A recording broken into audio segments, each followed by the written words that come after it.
Je, unawafahamu watu jeshini ambao wanajulikana kama KO? Karibu sana kwenye kipindi chetu Ajira Update, na leo hii ninaomba niongee na watu ambao wanajiandaa kwenda jeshini, aidha kwa njia ya mujibu au kwa njia ya kujitolea. Tunafahamu ya kwamba kwa njia ya mujibu ni wale ambao watakuwa wameshamaliza form 6 na watachaguliwa kwenda kujiunga na jeshi. Hivyo epuka sana kuwa kwenye kitengo cha KO. Basi kitengo cha KO ni nini? Kwa ambaye hufahamu, kwa ambaye haujui, ngoja nikujuze. Bana, mkienda jeshini, mtafanya mazoezi ya pamoja kwa muda mrefu.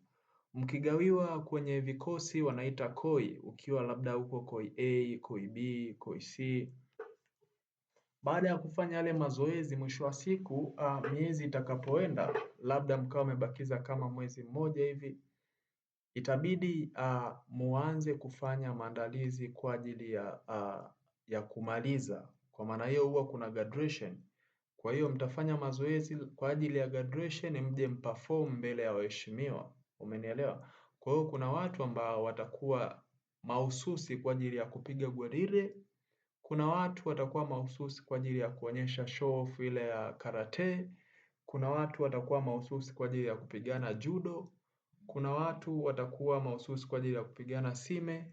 Iko hivyo. Kwa hiyo lazima uangalie kitengo ambacho kwako kitakuwa sahihi. Kuna watu ambao watakuwa mahususi kwa ajili